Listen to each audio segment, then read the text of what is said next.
Hi guys. Hello. என்னப்பா 4 டீமை review பண்ணிட்டு அப்புறம் போயிட்டீங்க. எல்லா பக்கமும் வந்து பயங்கரமா கடிக்க ஆரம்பிச்சிட்டாங்க. நீங்க என்னடா டீம் ரிவ்யூ பண்றீங்க? ஸோ என்ன உங்களுக்கு என்ன தெரியுது கிரிக்கெட்டை பத்தி அப்படின்ற அளவுக்கு பயங்கரமா கடிக்க ஆரம்பிச்சிட்டீங்க. நீங்களும் யாரும் வரல. எல்லாரும் நினைச்சுப்பாங்க கடிச்சு உடனே வெளியே போயிட்டேன்னு நினைச்சுப்பாங்க. ஸோ சாட்டர்டே சண்டே கொஞ்சம் வேலை இருந்ததுனால, கொஞ்சம் அஃபிஷியலா வேலை இருந்ததுனால நம்மளால வீடியோ பண்ண முடியல. ஸோ மறுபடியும் நம்ம எல்எஸ்ஜியை ஸ்டார்ட் பண்ண போறோம். ஸோ இந்த வருஷம் எல்எஸ்ஜி உங்களுக்கு தெரியும், அவங்க வந்து பயங்கரமா ஸ்பெண்ட் பண்ணி ரிஷப் பந்துக்கு போயிருக்காங்க.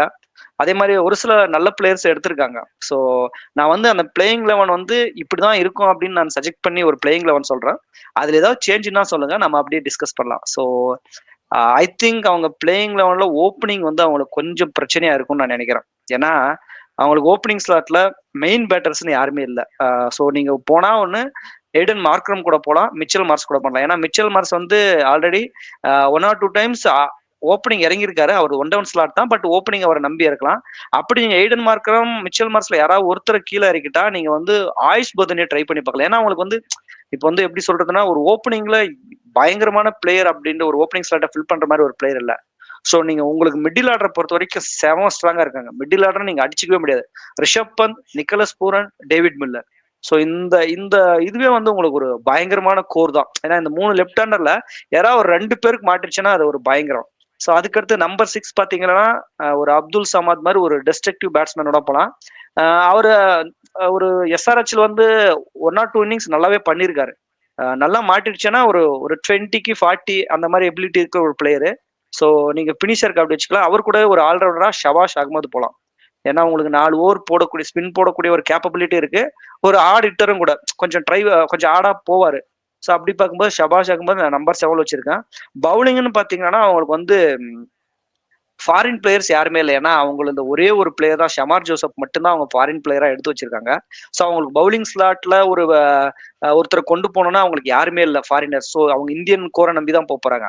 அப்படி பாத்தீங்கன்னா அவங்களுக்கு ஆவேஷ் கான், மயங்க் யாதவ், மோசின் கான், ரவி பிஸ்னாய், ஒரு ஸ்பின்னரு சபாஸ் அகமதோட இன்னொரு ஸ்பின்னர், 2 ஸ்பின்னர் பிள்ளை ஆயிடுச்சு, 3 pace bowler Avesh Khan, Mayank Yadav, Mohsin Khan. So இப்படிதான் போறாங்க.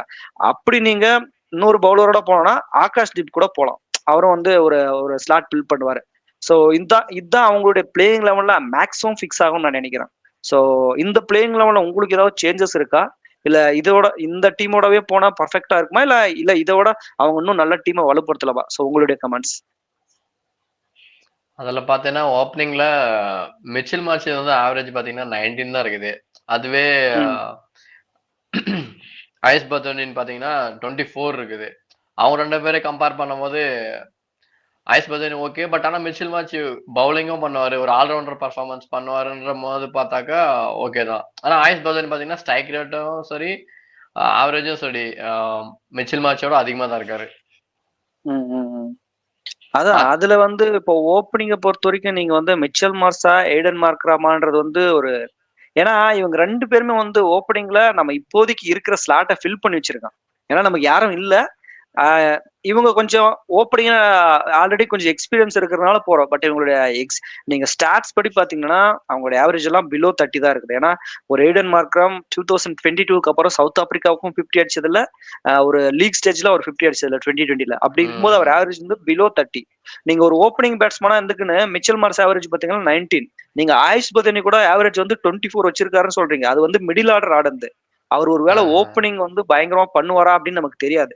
ஒருவேளை அவர் சான்ஸ் கொடுத்து அதை யூஸ் பண்ண நல்லா இருக்கும். ஆனா நீங்க ஆவரேஜா பாத்தீங்கன்னா ஒரு பிலோ 30 அந்த மாதிரி இருக்கும்போது ஒரு ஒரு ரொம்ப எப்படின்னா உங்களால பார்ட்னர்ஷிப் மேக் பண்ண முடியாது அப்படின்னு நான் பிலீவ் பண்றேன்.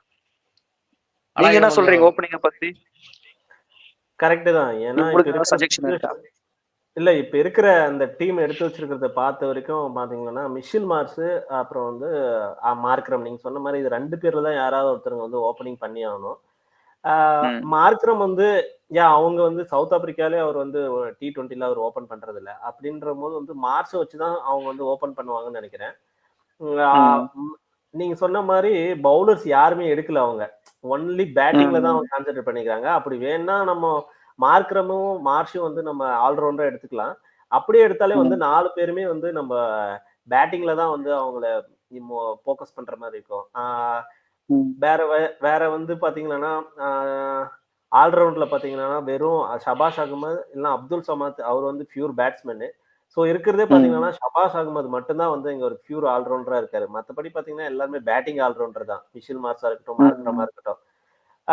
ஓப்பனிங்கை பொறுத்த வரைக்கும் மார்ஷும் பதோனியும் பார்த்துட்டாங்கன்னா, ஏன்னா ஸ்டார்டிங்ல இவங்களை நல்லா ஆட சொல்லிட்டா கூட மிடில் ஆர்டர்ல பிரச்சனை இல்லை. ஏன்னா மிடில் ஆர்டர் ரொம்ப கோர் வந்து ரொம்ப ஸ்ட்ராங்கா இருக்கிறதுனால வந்து இன்கேஸ் ஓப்பனிங் கொலாப்ஸ் ஆனாலும் வந்து அவங்க நல்ல ஒரு டீமை வந்து அந்த ஒரு ஸ்ட்ராங்கான பொசிஷனுக்கு கொண்டு போற அளவு அந்த மிடில் ஆர்டர் ரொம்பவே ஸ்ட்ராங்கா இருக்கு.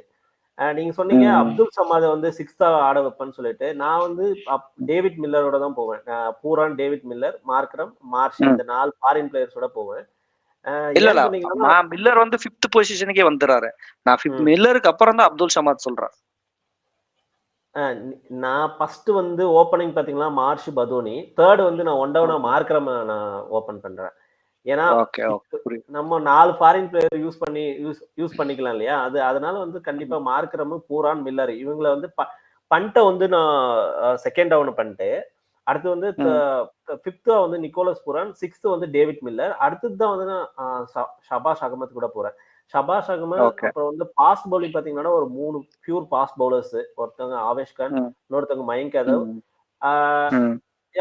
ஒன்னு வந்து நம்ம மோஷின் கான் கூட போலாம். இப்போ இந்த சையத் இந்த ட்ரோபில கூட நல்லா பண்ணிட்டு இருக்காரு அவரு. அப்ப ஒண்ணு வந்து வேணும்னா நம்ம மோஷின் கான் இல்ல ஆகாஷ் தீப் இந்த மாதிரி ஒரு 3 பியூர் பவுலர்ஸோடவும் பாஸ்ட் பவுலர்ஸோடவும் ஷபாஷ் அகமது அப்புறம் வந்து ரவி கிருஷ்ணாயும் நீங்க 2 ஸ்பின்னரோடவும் போலாம். நீங்க சொன்னீங்க அப்துல் சமாத் நல்லாவே பண்றாருன்ட்டு. அவரை வேணும்னா நம்ம இம்பாக்ட் பிளேயரா யூஸ் பண்ணிக்கலாம் டீமுக்கு தேவைன்னும் போது. சோ மோஷின் கான், ஆகாஷ் தீப் இவங்க எல்லாம் வந்து நம்ம இம்பாக்ட் பிளேயராவும் யூஸ் பண்ணிக்கலாம். அதான் ஏன்னா இது நம்ம சொல்லி ஆகணும். அவங்க பவுலிங் வந்து ஆவேஷ் கான், மயங்க் யாதவ், மோஷின் கான், ஆகாஷ் தீப் பண்ணும்போது ஒரு நல்ல பவுலிங்கா இருக்குது. ஏன்னா அவங்க வந்து இந்தியாவுக்கு பண்ற அளவுக்கு நல்லா வந்துட்டாங்க. ஏன்னா ஆவேஷ் கான் இந்தியாவுக்கு ஆட்டாரு, அதே மாதிரி உங்களுக்கு ஆகாஷ் தீப்பும் இந்தியாவுக்கு ஆட போற டெஸ்ட் மேட்ச்ல ஆட்டாரு. ஸோ இவங்க எல்லாம் கொஞ்சம் இன்டர்நேஷனல் பிளேயர் ஆயிட்டாங்க. பட் லுக்ஸ் அவங்க ஆவரேஜ் பாத்தீங்கன்னு வச்சுக்கோங்களேன், ஆகாஷ் தீப் எக்கனாமிக் ரேட் வந்து 11.67 இருக்குது. இது வரைக்கும் அவர் 2020 ஐபிஎல் வந்து 11.67 இருக்குது. ஸோ எக்கனாமிக் வைஸ் பார்த்தா கண்டிப்பா அது வந்து ரொம்ப 11.67 ரொம்ப.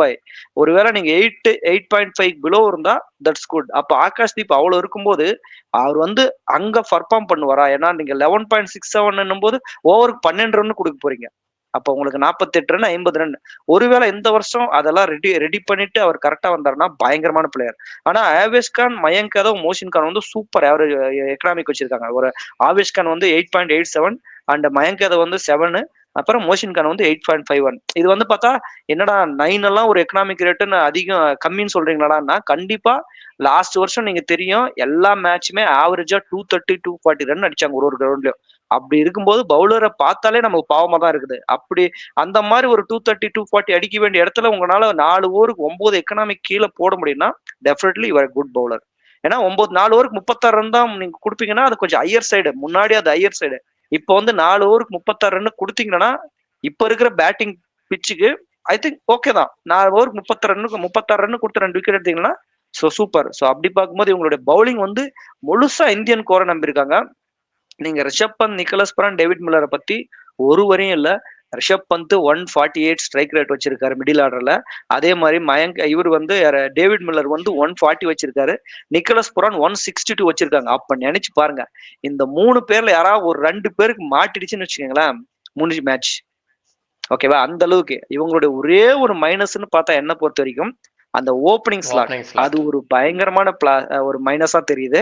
அதுக்கப்புறம் நீங்க மிடில் ஆர்டர்ல எல்லாருமே லெஃப்ட் ஹேண்டர்ஸா இருக்காங்க. ஒரு பிளேயர் ரைட் ஹேண்ட் காம்பினேஷன் போயிருந்தா இன்னும் வந்து பயங்கரமா இருந்திருக்கும். பட் இந்த நம்ம லெஃப்ட் ஹேண்ட்ன்றதுனால அவங்கள சாதாரணமா சொல்ல முடியாது. ஏன்னா 3 பேருமே அந்த மாதிரி பேட்டிங் வச்சிருக்காங்க.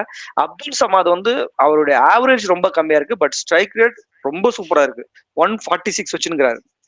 உங்களுக்கு வந்து இப்போ ஒரு 10 பால் கிடைக்குது 146 அடிக்க முடியும்னா கண்டிப்பா நீங்க ஒரு 25 ரன்ஸ் அடிக்கலாம். ஸோ அப்படி இருக்கும்போது அவர் சூப்பர் அடிஷன் தான் சொல்லுவேன். ஸோ ஓவராலா பார்த்தா அந்த டீம் வந்து எக்ஸப்ட் ஓப்பனிங்கை தவிர்த்துட்டா ஓரளவு ரொம்ப டீசென்டான டீம் தான் சொல்லணும். ஏன்னா நம்ம ஃபர்ஸ்ட் ரிவ்யூ பண்ணும்போது என்ன சொன்னோம்னா இருக்கிறதுல ஒஸ்ட் டீம் எல்எஸ்ஜின்னு தான் சொன்னோம். பட் அவங்களோட கோரெல்லாம் அவங்க கரெக்டா செட் பண்ணி வந்தா இப்ப எய்டன் மார்க்ரம் ஒரு நல்ல ஃபார்முக்கு வந்து ஒரு மிச்சல் மாசம் வந்து எந்த இன்ஜுரியுமே இல்லாம அவர் வந்து நல்லா பண்ணார்னா வெரி டீசென்ட் டீம்னு சொல்லலாம். ஸோ இதை பார்க்கும்போது ரொம்ப பெரிய வெரி குட் டீம்னு சொல்ல முடியாது. பட் அந்த மிடில் ஆர்டர் கோரை வச்சு அவங்க நிறைய மேட்சை வின் பண்ணலாம் அப்படின்ற மாதிரி தெரியுது. ஸோ அப்படிதான் நான் போவேன். இந்த டீமை வந்து நான் டீசென்ட் ஒரு நல்ல டீம்னு சொல்ல வருவேன். நீங்க? ஆமா, கண்டிப்பா அந்த ஓப்பனிங் ஸ்லாட் தான் வந்துட்டு அவங்க 2 பேருமே ரைட் ஹேண்ட். நீங்க சொன்ன மாரி மிடில் ஆர்டர்ல எல்லாருமே லெஃப்ட் ஹேண்ட்ல இருக்கிறதுனால, அந்த மிடில் ஆர்டர் இருக்கிறவங்க யாரும் ஓப்பனும் பண்ண முடியாது. அதுவும் ஒரு கொஸ்டின் மார்க்கா தான் போகுது. மத்தபடி பவுலிங்ல பயங்கரமா தான் இருக்காங்க. எக்கானமி வைஸ்லயும் சரி, அவங்க பெஸ்ட் ஃபிகரும் சரி, எல்லாம் 3-4, 14, 4-4, 16 அந்த மாரி நல்ல பவுலிங் ஃபிகர் தான் வச்சிருக்காங்க. ஆவேஸ்க்கு வந்து மயங்க எல்லாமே. பட் ஆனா ஓப்பனிங் ஸ்லாட் தான் கொஞ்சம் இடிக்குது. இன்கேஸ் அவங்க நல்லா ஃபார்ம்க்கு வந்துட்டாங்கன்னா, இவங்க வந்து கன் டீம் தான்.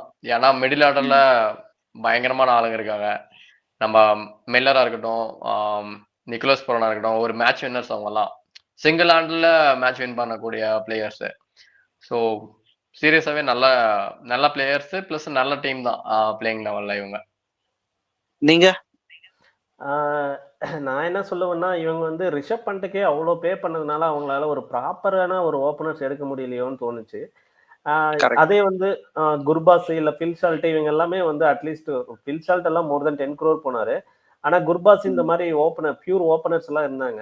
ஒரு பேசிக் பிரைஸ்லயே கிடைச்சாங்க. ஆனா அதுவே அவங்களால பண்ண முடியல. அப்படி இருக்கும்போது வந்து போக இவங்க முடியல அந்த. இன்னொரு இவங்க வேற வழி இல்ல. இந்த டீம் இந்த பிளேயிங் லெவலோட தான் போய் ஆகணும். இன்னொரு கன்சர்ன்ஸ் என்னன்னா, அவங்களுக்கு ஓப்பனிங் இல்லைன்றது ஒரு கன்சர்ன். இன்னொரு கன்சர்ன்ஸ் என்னன்னா, அவங்க கிட்ட மயங்க் யாதவ் தான் அவங்க ஒரு மெயின் பவுலரா அவங்க நினைச்சிட்டு இருக்காங்க. ஏன்னா ஆவேஸ் கான் கூட நமக்கு தெரியும், அவரு எப்படி போட்டு கொடுப்பாருன்னு தெரியாது. அவரை நம்மளே வந்து பிளேயிங் லெவல் எடுக்கிறதுக்கு யோசிப்போம். ஆனா அவங்க வந்து மெயினா வந்து அவங்க பவுலரா நம்பிட்டு இருக்கும்போது அவர் ஏதாவது சொதப்பினாருன்னா அவருக்கு வந்து ஒரு பேக்கப் பிளேயரோ, மயங்க் யாதவுக்கு ஆவேஷ் கானுக்கு 2 பேருமே கொஞ்சம் உதவ வாங்கிட்டாங்கன்னா அவங்களுக்கு பேக்கப் பிளேயரா வந்து இருக்கிறது நம்ம பார்த்து வச்சிருக்கிறது ஆகாஷ்தீப் மட்டும் தான். அப்ப ஆகாஷ்தீப், மோஷிக் கான் இவங்க 2 பேருமே மட்டும்தான் நம்பிட்டு இருக்கு. ஸோ அந்த மாதிரி டைம்ல ஏதாச்சும் இன்ஜுரி ப்ரோனும் இல்லைன்னா வந்து இந்த ஆவேஷ் கான் வந்து ரொம்ப உதவாங்கினாருன்னா அந்த மாதிரி டைம்ல பேக்கப் கொஞ்சம் கிடைக்கிறதுக்கு அவங்களுக்கு ஒரு பிரச்சனையா அமையுமோன்னு தோணுது. அப்படி இது எதுவுமே நடக்காதுன்னா கண்டிப்பா இந்த பிளேயிங் லெவன் வந்து ஒரு நல்ல பிளேயிங் லெவன் தான். ஒரு ஓவராலா பார்க்கும்போது இந்த டீம் ஒரு 5th 6th வந்து அவங்க முடிக்கலாம். இந்த ஒரு நல்லா பெர்ஃபார்ம் பண்ணாங்களா, எந்த ஒரு பிரச்சனையும் இல்லாம இந்த ஓப்பனிங் ஸ்லாட்டும் பவுலிங்லயும் வந்து எந்த பிரச்சனையும் இல்லைன்னா ஒரு 5th 6th முடிக்கலாம். இல்ல அவங்க குவாலிஃபை ஆகிறதுக்கு கூட நிறைய சான்ஸ் இருக்கு. ஏன்னா செம்ம மிடில் ஆர்டர் வச்சிருக்காங்க. அவங்களுடைய ஒரே ஒரு மைனஸ் என்னன்னா, அந்த ஓப்பனிங் ஸ்லாட்டை அவங்க கரெக்டா மேட்ச் பண்ணணும். அப்புறம் ஏன்னா அவங்களுக்கு ஃபாரின் பவுலர் பேக்கப் இல்ல. சமார் ஜோசப் ஒருத்தர் தான் இருக்காரு. அவர் நல்லா அடி வாங்கிட்டார் போன வருஷம். 1 or 2 மேட்ச் தான் ஆடினாரு. பட் இன்டர்நேஷனலா இப்ப கொஞ்சம் அடி வாங்குறாரு. அதுக்கப்புறம் பாத்தீங்கன்னா ஒரு இந்தியன் கோர் பவுலிங் தான் இருக்கு. இதுல யாராவது ஒருத்தர் வந்து சமர் ஜோசிப் ஆடணும்னா கூட வச்சுக்கோங்க, அவங்க வந்து மிஷில் மார்ஸ், மார்க்ரம், பூரான் மில்லர் இவங்களை யாருன்னா ஒருத்தர் டிராப் பண்ற மாதிரி யாராவது ஒருத்தர் உட்கார வச்சாகணும். அப்போ வந்து இன்கேஸ் ஓப்பனரா இருக்கிற மிஷில் மார்ஸோ இல்ல ஒன் டவுன்ல இருக்கிற மார்க்ரமோ உட்கார வைக்க முடியாது. பூரான், டேவிட் மில்லர் இவங்க வந்து நம்ம அவ்வளவு வந்து நம்ம பேசும்போது அவங்களே வந்து மிடில் ஆர்டர் பினிஷர்னு பேசிட்டு இருக்கும்போது அவங்களே உட்கார வைக்க முடியாது. அப்பயும் ஒரு சிக்கல்ல மாட்டத்துக்கு அவங்க வாய்ப்பு இருக்கு. இல்ல பவுலர் வைஸ் இவங்க ஃபாரின் பிளேயர்ஸ் போறது ரொம்ப கஷ்டம். ஏன்னா பேட்ஸ்மேன்லாம் அவங்க எல்லாருமே நீடட் அவங்களுக்கு. இவங்களை விட்டா வேற பேட்ஸ்மேன் கரெக்டான பேட்ஸ்மேன் அவங்க ஃபிட் ஆகாது. ஸோ பவுலர்ஸ்ல ஃபாரின்ல போறதுக்கு கஷ்டம் தான். Okay, anyway it's not a very good team, but it's average நல்ல டீசென்டான டீம். பட் இதுல இருக்கிறவங்க எல்லாருமே பிக் ஆனா ஒரு நல்ல குவாலிஃபை ஆகிறதுக்கு கூட சான்ஸ் இருக்கு. நெக்ஸ்ட் வீடியோவில் ஒரு நல்ல டீமோட உங்களை சந்திக்கிறேன். பாய்.